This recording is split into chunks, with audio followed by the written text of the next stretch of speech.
Un plateau spécial pour des stars ayant connu une carrière spéciale aujourd'hui sur Télé 50. Deux grands noms du soukous partis malheureusement, coup sur coup en 1990 au mois de mai exactement, c'est-à-dire il y a 30 ans. Il s'agit des leaders du groupe Bella Bella, Émile Soki Dianzeza et Maxime Soki Vangou. Son histoire, sa carrière, sa famille, son héritage et les souvenirs, c'est dans cette émission avec les différents invités qui sont avec moi sur ce plateau de gauche à droite. Son propre frère Soki Baudouin, bonjour et bienvenue. Bonjour. Son ami proche et éternel compagnon Milan Lobéa, bonjour. Et le chef d'orchestre de l'orchestre Bella Bella, Pongo Joli Dédé, ainsi que Kolo Makambo, juste à côté de vous. Bonjour à vous aussi. Bonjour. Et il y a également les membres de la fondation qui porte son nom. Aujourd'hui, 30 ans après, on va en parler dans cette émission. Que fait cette fondation? Quelles valeurs prend cette fondation? Quelles activités? Où sont-ils basés? On va tout découvrir dans cette émission. Mais avant tout, on va faire un tour avec vous tous. On va être à l'aise. On peut même commettre la lingala de temps en temps. Donc, tous en habits soient à l'aise. La toute première question, ce sera celle de savoir ce que l'on retient de l'artiste. 30 ans après, Lélo, orchestre, qu'est-ce que ça devient? Artiste à Koufi, mais souvenir Nini Bozan. On va commencer par son propre frère. J'insiste que c'est son frère propre, Soki Baudouin. Nekonoa Kenda, 30 ans Angoyo, Lélo, Sokozo Kanisae, Omilo Bakanini, Nini Zangaki, Nini, bon souvenir Nini Otikala Nango. Par rapport à propre frère Nayo. Merci. 30 ans après, Tokan Sakabango, des artistes à Koufi, mais œuvre na itikalaka. Tout à fait. Tokan Sakabango mingi na œuvre ya bango batikela batika. Et na bana batikeli biso. Donc toko ba souvenir yango wana. Son ami proche et personnel, l'éternel compagnon d'ailleurs Moussosa là secret mort rebalancer biso lelo et Avin Abino, prenez le micro ça va circuler vu qu'on est nombreux là. Moi va souvenir il comme ni netika là vraiment au Kansa makasi au Kansa kaiti lelo. Merci beaucoup na Kansa kai mingi parce que na ndenge ya relation na to bandi azaki musicien te. To banda bo mwana en culotte to passer na vie na biso ensemble na ndenge pa yeko zo plus tard to komi responsable dans les gars après étude de biso idée à la musique on était toujours avec lui parce que début baissez un peu le micro, pardon, baissez un peu, voilà, là c'est bon, voilà, début na la musique na yebiango ayebisanga yango toza toujours biso ni les tinda qui à sala ni les tinda qui est makila kaka on a bané ni déjà après ses études dans Lubumbashi là 70 parce qu'on disait d'ailleurs c'était lui les plus intellectuels, Lingara classe fort, oui, c'était lui le plus intellectuel et Ekiri Mobimba. Lingara il y a classe Makasi, mais pourquoi à continuer à côté? On est dans le pays Zali Makila na parce que tant à même la colonie scolaire ya Boma, na loko ya ba étudiant et ba na classe ba ko bricoler déjà à quel campus dans le Bumbashi les Kapasa, les Kasapa, ba betaki Pekuna. Ya on attend un zongi da Kisasa. Tous en ayant tout le temps pour ça il y a musique ezaki kaka. La preuve à bandaki komeka muke na négro succès ameka ki pe na négro succès avant ça la Bella Bella avec Bavo Marie après ayoko zo idée ya yemoko ko sala penza orchestre. Un jour il m'a dit ça na ko ya lisala Birmanie na ndima kité abila ngamisa na salle orchestre na ngato répéter déjà na banda le paya Jean Bosco ngara bikuto ditika makapa papa biso zo kama moyen na biso to ba étude so en Europe yo na no so na kikaka na kozwa mbongo so na zwimbongo ta na kozonga to ko continue d'étude ngabi no tika ninga bandaki musique na yé na bandal ayo kozwa leki na yé Émile Soki Baba di Bella Bella ba sa première sortie dans Bango on va so bien Bango les frères Soki les frères Soki Yokadi na ba Jean Bosco azana na envie je crois na ndenge ba kero ko éditeur na bango ya liboso la musette baba ndiko bimisa banzembo na bango la musette wana édition na ni étape liboso na ndenge yo ko longola la musette ke na étape mibale na Verkis VV après Verkis ayoko koma na troisième étape o ya yemoko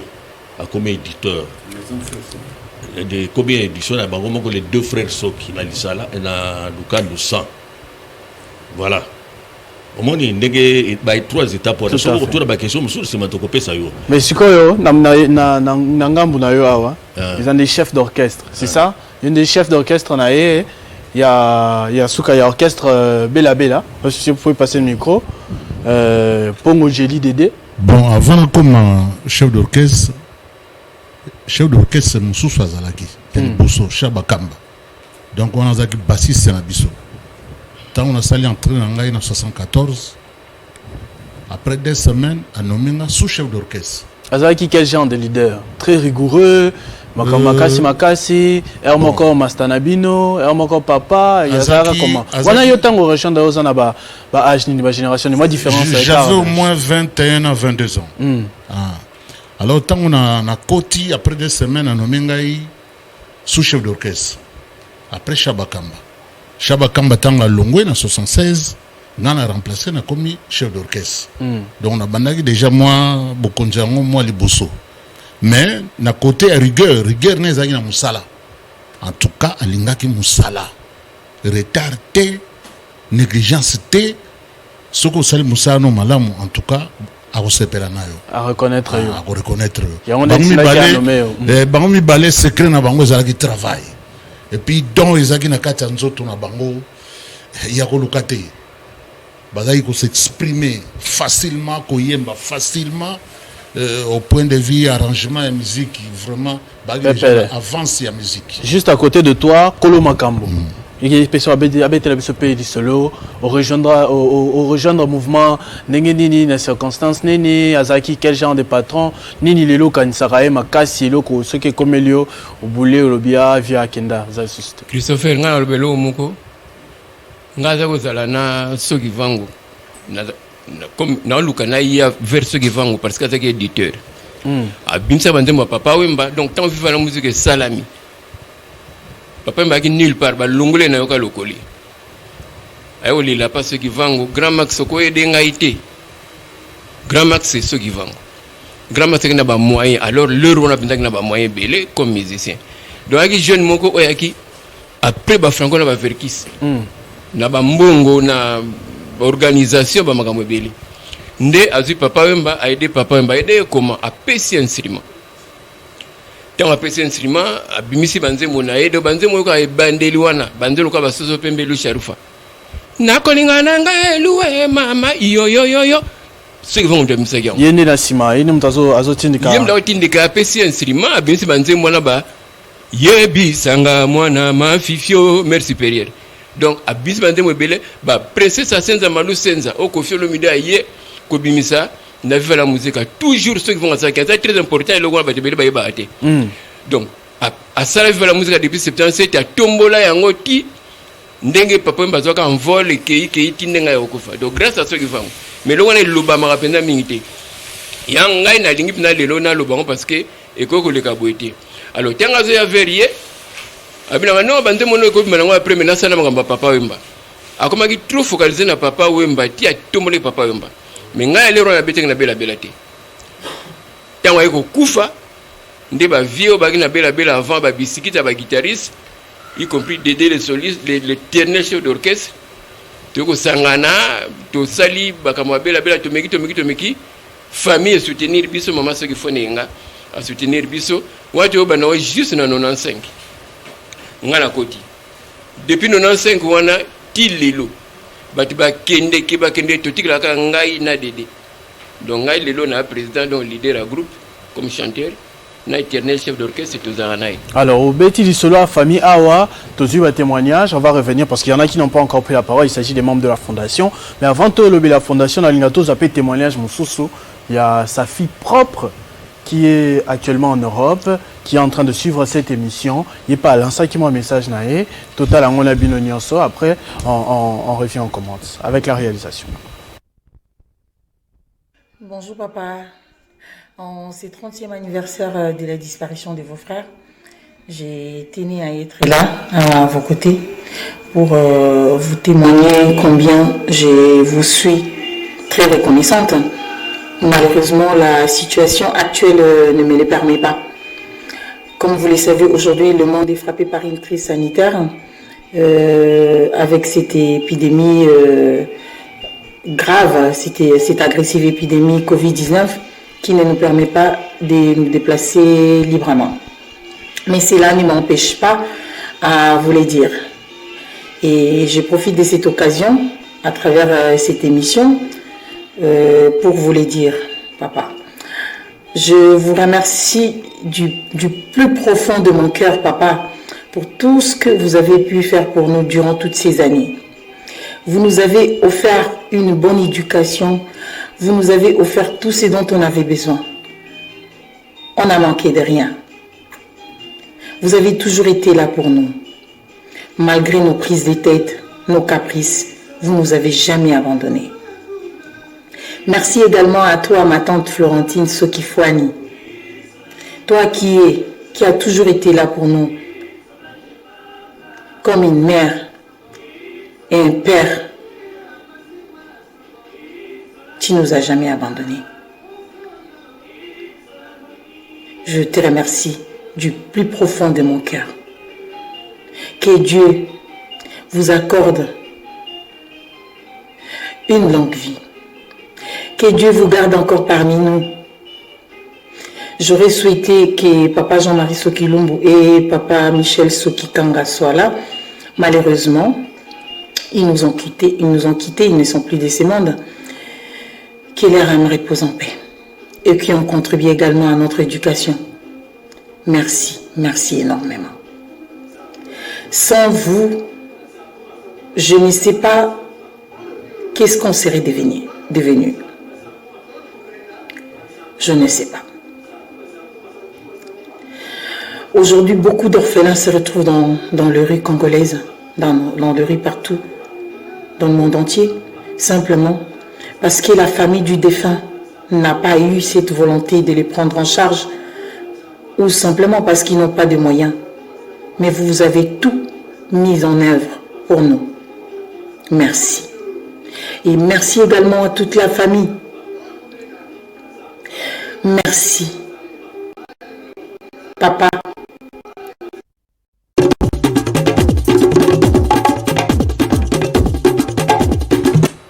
Pour reconnaître moi Nanayo. Wana Nani. Nenet Soki. Voilà, par rapport à un message à lancer, Mingi a s'adressé à Bino, la famille. Apparemment, après disparition à papa, Bosalaki Mata Tate, Bokangi Bana Bandoki et tout ça, au contraire, vous prendre bien son abango, héritage naïe, et certainement place à ça. C'est là. Comment ça s'est passé après la disparition de papa? Banaya Star. Banaya Star. En tout cas, on a surtout besoin d'un encadrement malam. Tobanoni Bangote. Bangono surtout pour aller bana bastar ne sont balé bam sous bala ko vivre pas inangai to kabola ki bango bam sous pas mama Soki ma grande sœur bam sous pas bande comme sous to supporter bango dans la mesure du possible ti à un certain niveau nous n'avons pas eu orientation naie donc témoignage naie zali malam penza c'est un mingi soko.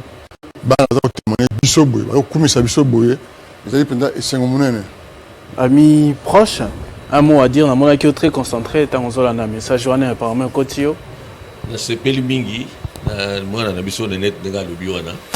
Autant que Bandaki, Azalaki Nano, Kutabotamakite. Mais comme on a besoin, tout le monde peut y to codifier des papa de Biawa. Ayebi biso ba papa na ye ndenge tozalaki na ye to conseiller kaye au moins au boti mwana na yo mais encadrement ba conseil ya ba parents mususpect pembeni les alaka ayebi yango peza bien ye moko aleli il faut papa luka papa Baudouin soki akozala papa Milin azangate fo azala po ayebi yango moni donc c'est sengo mingi na ngai ta na yo ko pesi ko tuna mawa esengo mena mawa Omoni pour n'andéguer na yebi to kola mbula na mbula tout ça bon ça fait rien.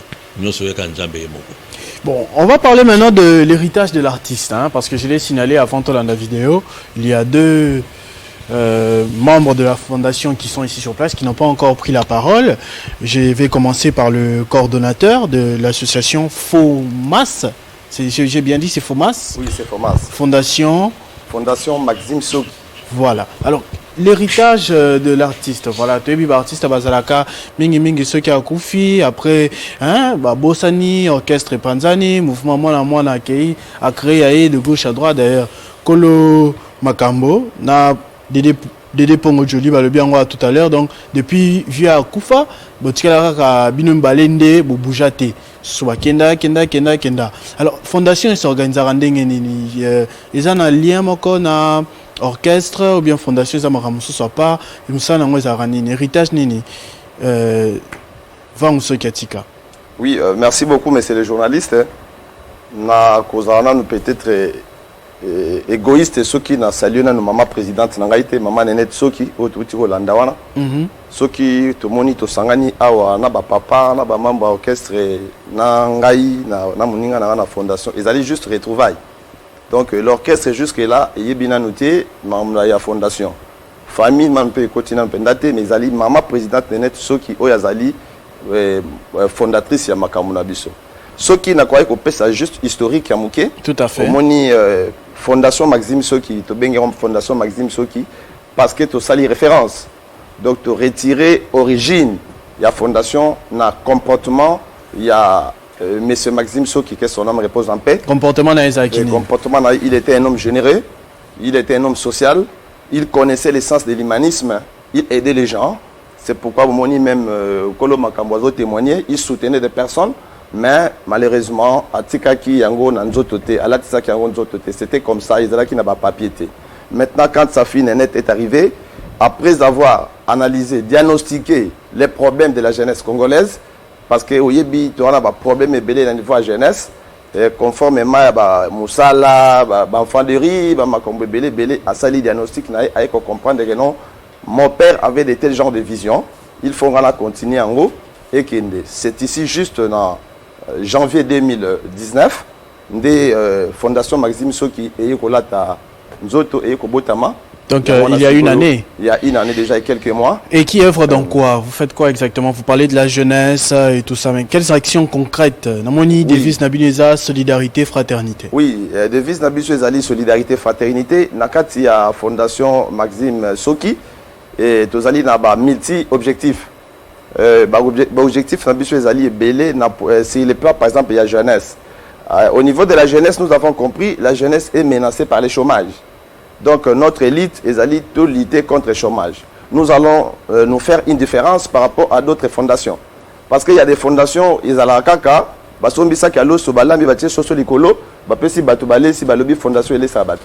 mais avec la vision de Madame Nenette Soki, lui, son objectif est d'apprendre à pêcher. Donc, à Zuyo Jeanne, Bisiga Ozali, tu recruter Bino, tu mets Bino dans le centre de formation par rapport à un domaine Oyo apprécié au Sala.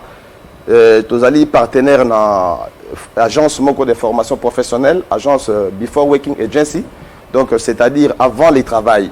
Parce que pour travailler, il faut avoir des atouts, il faut avoir des compétences, il faut avoir de la qualité, de la capacité. Si tu passes à travers la rue ici, au moment on a jeune belé, Mboka Moussala isalité. Mais monsieur le journaliste, si tu te réveilles le matin, tu verras, na balabala les gens se lèvent. Le matin, Basukoli, Basumu, Kanake Moussala. C'est qu'il y a de l'emploi. Mais pourquoi les gens ne trouvent pas de l'emploi? Parce que les jeunes vont comprendre que les jeunes vont aller na distraction et belé, ils allaient na kati na mboka na biso, na politique, na mambo belé belé. Politique et sa distraction. Na bi na sens cette distraction, c'est-à-dire quoi? Vision exaltée. Notre rôle, parce que on a dit chef de l'État, tout ça dans une rétrospection. À partir de fait maréchal Mobutu, il a parlé de la jeunesse. Kabila le père, il a parlé de la jeunesse. Son excellence Joseph Kabila, le président honoraire, il a parlé de la jeunesse. L'actuel président, M. Tshisekedi, a lobby la jeunesse. Mais jusque la jeunesse ne change pas. C'est qu'il y a un problème. Alors il faut commencer d'abord à la maladie pour vous traiter en haut. Il faut comprendre que non, jeunesse, ça va passer dans la frivolité, ça va passer dans le yenge.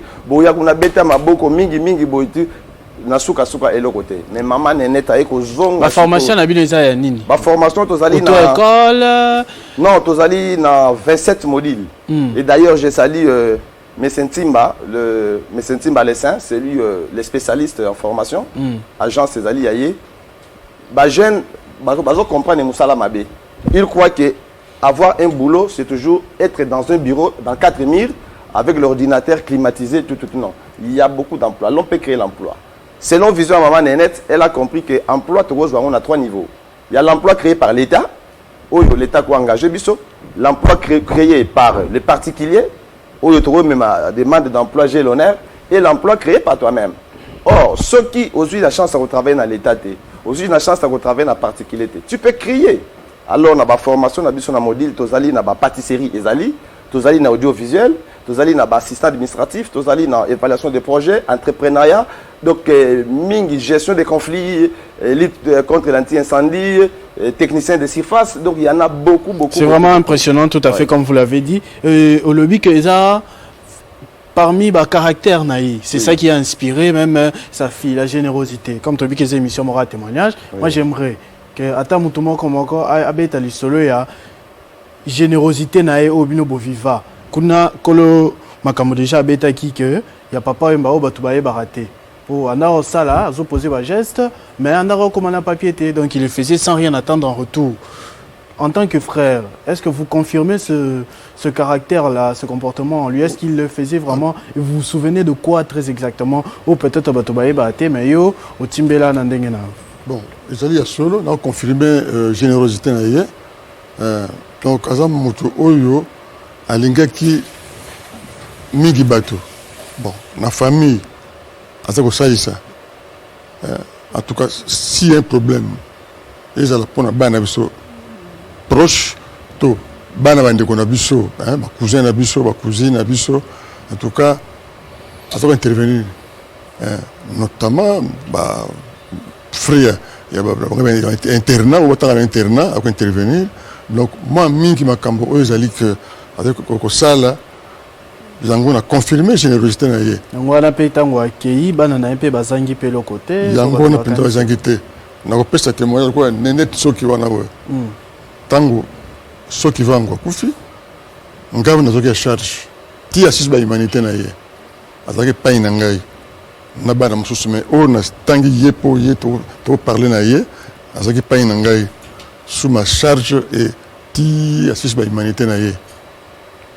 Et papa Milan lobéa ce qui moi souvenir ezoyani ezoyela na mon tout en bas loba un monsieur généreux tout de suite. Oui, na kolobaka ka ndenge moko à peu près frère lobi menga na kolobaka na cadre de musique parce que muto ya ndimi asa l'orchestre elingo lobaka donc engagé batou azui bato na musala na kati orchestre na ye pe a formé bango na kati orchestre na ye omoni na place wana en tout cas soki ezalaki liwate soki vango ndenge ki liwate parce que tanga lobaki na kei ko luka encore na poto na zui ben instrument na kozonga to reformer to boire na makambo yo na ndenge moko ya bien donc azaki toujours na makanisi orchestre zaka mutu moko te ezalaka toujours aller en orchestre il faut soit bato engagé bango bosala musala ensemble.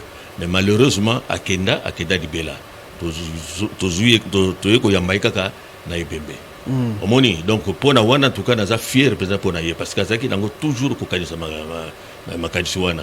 Ponga na ye donc ko tia ngona kati auté ngana to salisani. To salisani peza na ndenge moko peza solo. J'ai travaillé déjà ngala lero ya to travailler na ko salisani. Na ke ba classe en étude na Braville ya ko mo salisanga. To salisa di makasi pe na yebi bato ebele a salisa to ko sitango wate. Donc c'est un garçon vraiment azala qui n'a pas ça ya ko sala quelque chose pour ya bandeko à part la famille oyoki de quoi dobi. Alors un membre de la fondation est là Papi Mbala qui n'a pas encore pris la parole nina yeba ni motivé qui par exemple au rejoindre FOMAS. Ma motivation nini qu'est-ce qui t'a séduit et bendio vraiment Kunana Fomas, osa membre, osa cousin, neveu, qu'est-ce qui t'a motivé? En tout cas, merci pour nos paroles au Pessingai. Namba Rubanda Malobagnon surtout. Ceux qui n'ont remercié nos maman présidente Nangaïté, en tout cas, nous avons la locale ingratitude. Vraiment, nous remercions nos maman la musique pour nous éduquer l'andabiso. La question Oyo Tuningai, vraiment réponse na okopé ce eloko motiva kingai. Il y a la membre à FOMAS, notre coordinateur à Zawana. En tout cas, Tango, ma solo FOMAS et Bandaki, biso tozala kité. Mais et l'autre poussé ngai état qui est jeune, tant on a tali programme nyonso surtout ya FOMAS vraiment nalobaki kino esengeli na kota en particulier wana zoloba otuni eloko pour un programme nini exactement oui ça a 26 modules et tout ça OK tout ça ba 26 modules ndenge président uti ndenge coordonnateur uti loba pour ngai tant on a eu qui ba formation ezali tant on a eu qui kino ba ko soutenir pe bandeko en tout cas état que jeune nazalaki pe na makanisi o ya ngai na bi oh classe peza kuna vomieto mekana no kota vous à peu près ce ko yeba à peu près ba combien netio o vous se retrouver qui na position ana pe bozu décision ana 150 000 bon en tout cas yoki ndenge président Tikoloba to tindi nano batu na formation à l'école on a ebi wana président ko préciser bien parce que président na ebi ba domaine songolo oyoyo to tindeli batu mais pour ma domaine talaki boye ngape naza artiste comme le lopeza makamba ba artiste na kokipe ko miloba na tabe ngape moi nazala rapé na loko ba bengi inspiration non na poussani na école inspiration soko tangité oye ba santé oye ba péninité ndenge moko leader initiateur en tout cas ya atanga kipebele tant to koti kati na idéologie na e en tout cas na kota ki pe l'école na sali pe o ezali musique nde déjà o etikali coordonnateur o koloba tozongela nanu makambo ya musique makambo ya orchestre bela bo changer en comboté etikala toujours bela des frères Soki voilà alors bela des frères Soki bela des frères Soki. Alors ça se passe comment maintenant? Vous organisez comment? Répétition Zalaka wapi, concert Zalaka, projet, combien d'albums et bimi après disparition il y a frère Soki et tout ça. Bon, na de déjà qui 96 na 96 tout un album enregistré en décembre 97. Album moi tout ça a pourri, tout ça a remise il y a banzembo il y a frère Soki donc 20 chansons. Parce que pour tout se situer dans la mémoire à Bato, abino oza bela bobeta anito, ça a 20 chansons. Et ma pandia na braza ba pirater en week-end ba Côte d'Ivoire et bien c'est ba problème wa qui est finalement à la moula comme te kango en la kin. Bato ba yoka ngo ba ebi. Tout ça fait mon ba clip, ba bona boto beta ba concert ba ni. Mais l'équipe ba tamuke belé. Sur la minute tu na studio to travailler ba bloc asika. Ba bloc na biso ya sika création. Toujours na moi remix mon père bela parce que Bato faut quand ma bela pesa la style wana kaka oyo sukus toujours style wana kaka na fiesta rumba fiesta bamba zo beta rumba fiesta donc y a autre beta style wana kaka to beta na style wana to beta pe ba concert de remettre to beta VV Center wa 2019 2018 to beta na VV Center à part quelques concerts à ko beta donc ngai na yeso tozali ya onde bela na moniaz comme ça kutu na instrument na awa ya koloba mabeso bo beta moi ta moi capella gable ba ki ne biso to otikala moi tozanga les soutien kaka soutien te ozanga toyoka ça horoscope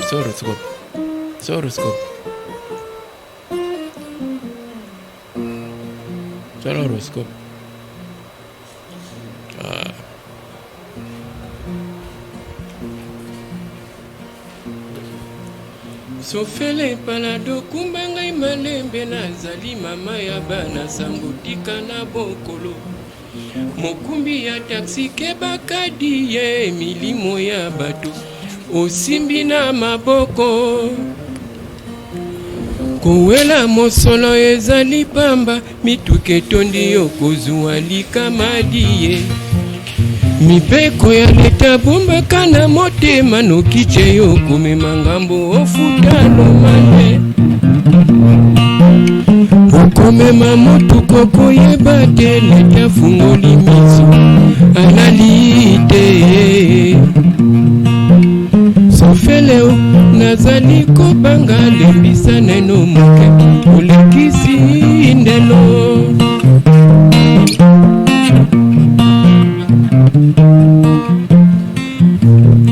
Sofele telemato kende na komine okomelinga mwana na nzela ya kelasi ngai komona moko kaka ya mobali nakosuka wapi na bana oyo ya basi bopusa kowela mosolo likabomonaka boyengo mama bino bato ya makolo mpe boyebaka liboso ya kokata tala ngambo na ngambo tala ngambo na ngambo tala gauche na droite.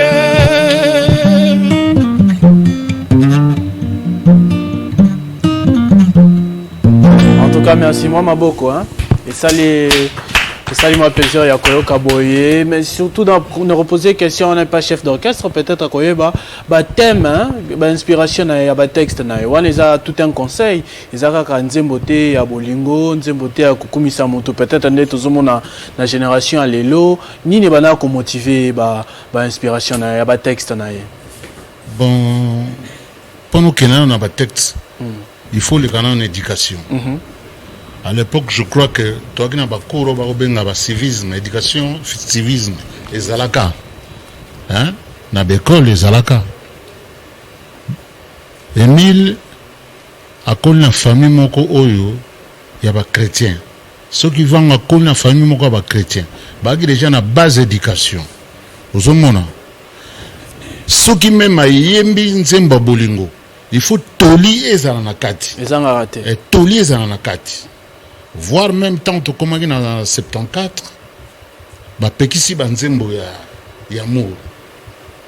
Alors, ceux qui vont à Bino, pourquoi bah pekisi banzembo na ko sani. Abino asali zamba. Koboko la babibouele banyamana zamba bako. Hein, donc biloko a détaillé asali comment dirais-je dissertation ya zamba donc makanisi surtout ya zamba mutatel bendaga non na zamba ezalaka boki na zamba ezalaka nzembo sali succès ya makasi ezali loti biso jamais na teli komona nzembo moko eza na ba parole moko oyo eza en dehors éducation non na teli komona ngote. Tout à fait. L'éducation de base na bango d'abord outi na famille. Ba répétition sur les cas par rapport non, ba répétition ndenge tozali à tosala ngo mingi na eyala. Donc juste en diagonale il y a vekis qui a mangana. Donc Batoupé public c'est ouvert au public. Non, vous pouvez venir. De la bonne musique. Pour le moment ce n'est pas populaire mais bateau ba yebi. Tosala ngo ba mardi vendredi. D'accord. Na programme. Et à la juste en face de Veracruz. La question où tu as posé papa Millet pour moi ndenge le papa na social mama nenet mwana nanga nenet lokola zolanda ngai lokola fungoli motema na ye na makamba fondation oyo abusana tazo motema pe ya papa na ye ndenge azalaki. Alors orchestre oyo biso mibale de souffrir to tikali ba mikolo batiki biso ebele Balfred Lubeya ba bisikita ba kei ba zeisi ba kemingi ba kebiso ba to tikali asondela biso d'instruments de la biso ya pour tout s'organiser sans équipement tout ça est le côté na beaucoup succès. En tout cas merci beaucoup. S'il y a un dernier mot, c'est vous qui allez conclure l'émission, le frère propre de Soki Vangu, mais vous monsieur Soki Baudouin, Soki moi Lobaya Souka Ezali, dernier message pour boucler l'émission. Merci pour la Kambotali Fondation Maxime Soki. Biso famille tozane sengo mingi pe toli ko soutenir ye ndenge bandi ko boye atelemate asala makasi akende liboso lokola pe asali azane équipe na ali sur place coordinateur et consort. En tout cas to solaki na bango to montre vraiment que basa ba cadre ya malamu yango wana esika mama nenet soki wali kuna oza kolanda biso sala makasi collaborer malamu na baninga oyo bazali awawa boyokani eza malamu bosimbana malamu mpenza biso famille tokosoutenir yo makasi mpo otelema te okende toujours liboso. Merci beaucoup en tout cas. J'espère que le message... Oui, un tout dernier mot. Parce que... Un tout dernier mot, Nakoloba. Nazo remercier monsieur qui a mangé ma tête à Verkis. Pourtant, tu peux être VV Center. Après, ça va bar naï. Au fêlé, à tiens instrument naï, à tiens carburant pour se couvrir 4 ans de conseil de ratété. Vraiment, faut le bango. Parce que le soutien est très nécessaire. Il y a d'habitude, surtout au dans la cité, tu peux dans la VV Center. Et puis, on a le numéro 09 97 54 19 95. 09 97 54 19 95. Alors, fondation aussi, ceux qui t'auront bouclé Nayo Kassi. Oui, fondation, en principe, tout ça qui n'a pas ça vraiment, tout le bamambou belé. On a moni la question, tout n'a qui n'a pas ça que juste sur historique, et puis n'a pas ça qui s'y agité. Dengan na loba qui fondation formas, et la fondation ils ont fait différence. Par rapport à la fondation, suite à l'objectif. Lit na biso ezali et nazo lancer message na jeunesse. Biso toujours la jeune na état oyo zanango. Toye na on formation et pas il y a Messentimba agency before working agency na bandal na bana bandal bayebi ezali na avenue de Kani. Tokotinda kuna otuna ki question na ndeko nanga na so to former déjà combien na philosophie na biso ya nani fondation Maxime Soki chaque année il faut te former 1000 jeunes. Dans 1000 jeunes, on a formé dans différentes communes. En 2019, déjà, vous formez qui 2019, dans 2019, c'est là qui est phase constitutionnelle. Lancement, ok. C'est là qui est juste au salaire. Pour le moment, on est déjà dans l'équipe, il y a 35 personnes, qui sont dans la formation. Tout le monde qui peut image, mais la campagne d'été, peut-être besoin qui qui sont et tu as 35 personnes qui sont dans différents domaines. Il y a un domaine musical, tu peux être maître judoka. Mais aux membres de la sécurité quelque part, il faut agence et former. Parce que ils sont toujours formés quand on a la vision maman net c'est-à-dire ceux qui te formé te mis en stage, te suis brevet na yo, biso siko agence nani fondation to ke le musala. Parce que oya musala o ba formé. Ceux qui te formé en tout cas tu repères sur musala.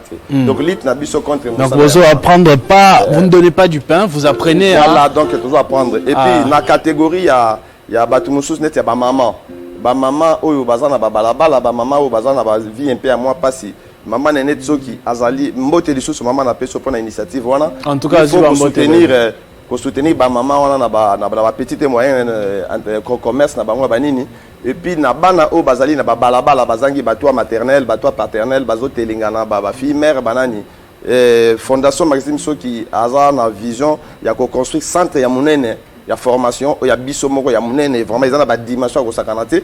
Ils ont fondation, il y a la différence dans RDC, azali na niveau à Kinshasa et fondation Maxime Soki azali na niveau international. Et puis na niveau à Kinshasa, ceux qui battent balingi bazwa biso tozali musikate siège na biso na ville. Na ville on a venu Mutombokach numéro 4. Na côté il y a roulage au moment immeuble au premier niveau biso batuto okiparango place to tiap na siège na biso direction générale. Merci beaucoup. Un numéro de téléphone. Oui, le numéro de téléphone on peut m'appeler dans 0900 38 79 14 on est allé africer les appétits na WhatsApp. Les restes va go bien na Vodacom 082 358 02 17.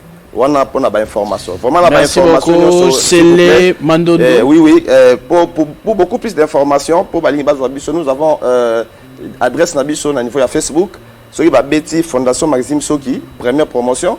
Comment on a donné nos sujets à Katiwana. Et puis Fondation Ezali bien organisée. Nalingana Bosana. Nous avons strict organique. Nous avons 3 organes. Nous avons l'Assemblée générale.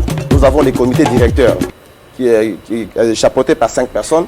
Et puis la coordination où je suis. Ça c'est l'ordre et tout, on va avoir ça tout à fait sur vos différentes plateformes. On va finir en musique, musique à Tam Tam Te. Toi aussi c'est la musique, il y a guitare, il y a Emoko, chef d'orchestre. Merci beaucoup d'avoir rendu hommage à ces grands leaders historiques de la musique congolaise. Merci beaucoup. Bonazana Sina Scorpion Kente. Merci aussi à vous, très chers téléspectateurs, pour votre attention soutenue. Restez fidèles au programme de votre chaîne Télé 50 et puis voilà. Kente motema molingi yo kente. Nazikwiti ya bolingo kente. Mena kopondela ngai na kolela. Mekato bongisa on kente. Oh, kente ata kisasa etonda nde bilongio.